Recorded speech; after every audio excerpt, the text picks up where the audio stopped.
Yo mga chong, magandang araw sa inyo. Yan, nakita ko itong nagtitinda ng chicken pastil at sinasabi nilang masarap daw to, kaya susubukan ko. Ay papano, let's go na to. Yan, sa halagang 15 pesos lang po, makakatikim na po kayo ng chicken pastil ni Ian. Ayan, ito po yung nakapesto sa Barangay Lusakan, malapit po sa Lyceum.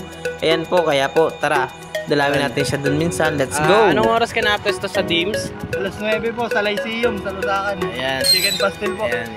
Na mahalang. Yun. Yo mga chong, ngayon tayo, nandito tayo ngayon sa convention. Kung masarap daw to, kaya tatry natin. Ayan. Ay di susubukan. Ayan. Ayan, mukhang masarap nga guys. Yun.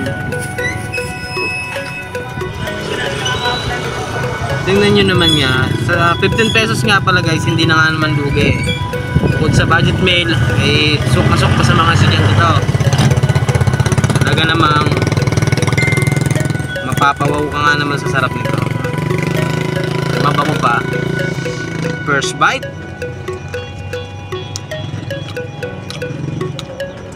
Ayos guys, hindi na lugi yung 15 pesos. Quality. Grabe. Masarap. Ayos to, ayos. Sok na sok sa sa mga estudyante. Tapos sa mga nagmamadali. Diretso na to. Masarap na, mabango pa.